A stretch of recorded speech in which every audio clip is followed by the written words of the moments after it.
lights coming from windows, what looked like the front. And underneath it, it had this big, shiny, silvery light, which looked like it was, spinning around. While watching this thing for 4 minutes, it took off very, very slowly in a southwest direction, about 400 to 500 meters, and stopped and hovered again.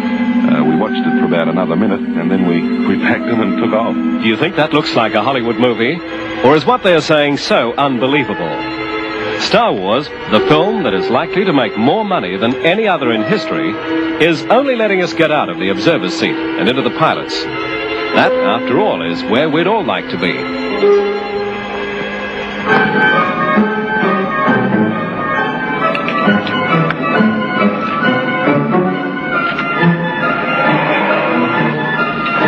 Again, kid? Okay, stay sharp.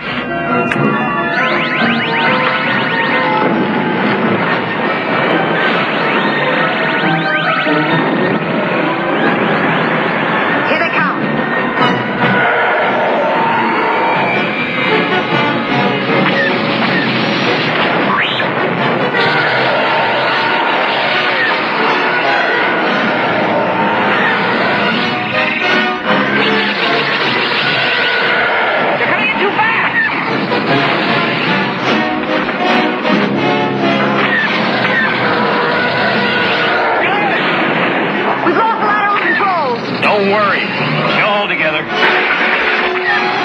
Baby, hold together.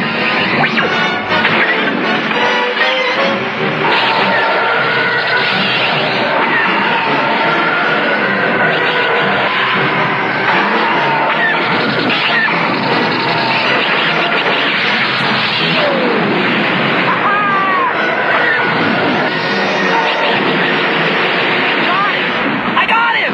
Great, kid! Don't get cocky! There's still 2 more of them out there.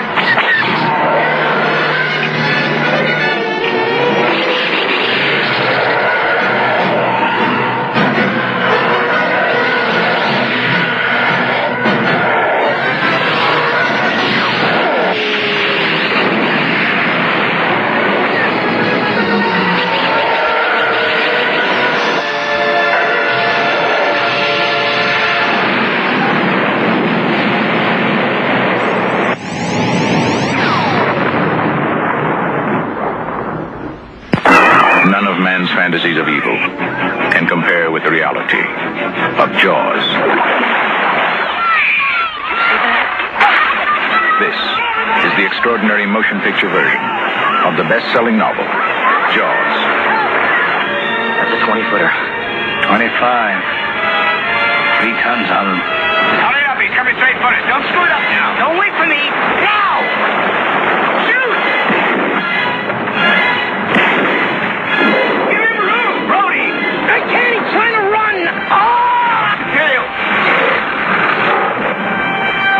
Before Star Wars, Jaws grossed more money at the box office than any other film. At an exclusive interview in Hollywood, its director, Steven Spielberg, told us that while he was up to his neck in water filming Jaws, he was really thinking of his next film, Close Encounters of the Third Kind, a film concerned with UFOs. Just after Jaws finished, I came back and I wanted to relate to dry land, and I also wanted to think about Close Encounters, so I went out to Pear Blossom, which is the desert near Mojave.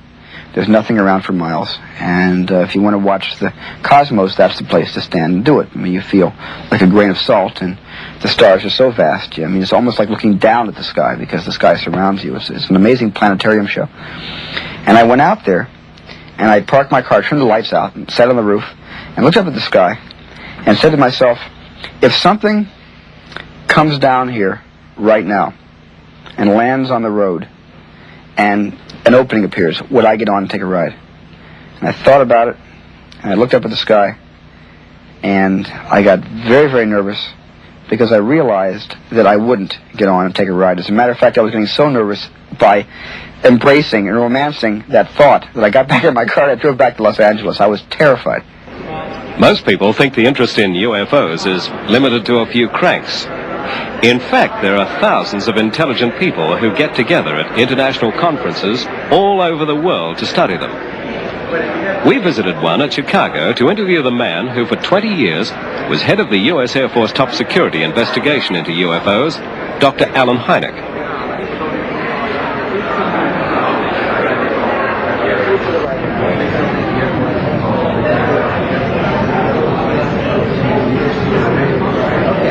It's particularly heartening to me to see the rise of interest among scientists, and particularly astronomers, in the UFO problem. So it has often been said that, why don't astronomers see UFOs? As a matter of fact, they do. In a very recent report by Professor Sturrock of Stanford University, who queried all the members of the American Astronomical Society, found that 53% of those who responded said that, in their opinion, the UFO problem was worthy of scientific study. And what is more, 64 of the astronomers who responded gave what would be called UFO reports, objects, sightings that they personally had made at their observatories frequently, which to them was unexplained. One of the most important findings that has been made about this phenomenon is that it is global in scope. In other words, it doesn't belong to the French or the Americans or the British. There have been waves of sightings, usually lasting about a few weeks or a month and a half, over in very concentrated fashions in certain areas of the world. There have been such waves in Western Europe in 1954, for example. In this country in 1947, we know of waves in the Soviet Union, in China, in Australia, especially in Western Australia. And what is typical about these waves is that the people from all these different cultures around the world are describing the same thing in their own terms.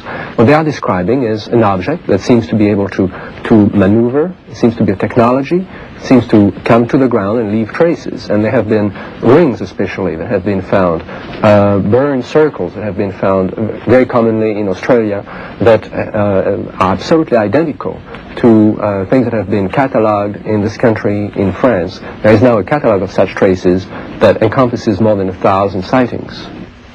An ordinary man in an ordinary street in America. But this man started the 1947 wave of sightings that swept the world when he claimed to have seen from his mountain rescue plane 9 disc-like objects, roughly 45 miles away, flying at a speed of approximately 1,500 miles per hour near Mount Rainier, Oregon. The date? June 24, 1947. Later, when asked by a reporter to describe how they flew, Arnold said their motion was like saucers skipping over water. In the papers the next day, the world first saw the term flying saucer. On June 24, 1977, 30 years to the day after he first sighted them, Ken Arnold consented to speak to us. He had refused to make any public statements for the last 5 years. It's easy to see that after 30 years, he's still angry at the disbelief. Right here, we've seen something. I've seen something. Hundreds of pilots have seen something in the skies. We have dutifully reported these things. And we have to have 15 million witnesses before anybody's going to look into the problem seriously. Boy, this is utterly fantastic. This is more fantastic than flying saucers or people from Venus or anything, as far as I'm concerned.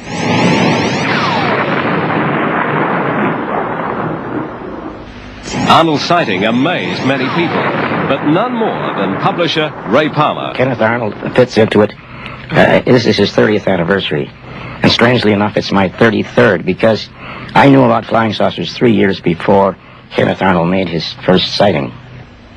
In the middle 40s, a man called William Shaver had written to Palmer about his alleged visit to a subterranean culture, peopled by beings he referred to as Deros and Teros. What he wrote was to create another legend of UFO mythology. Briefly, it was the story of a radioactive flare from the sun around 12,000 years ago, which virtually wiped out life on Earth.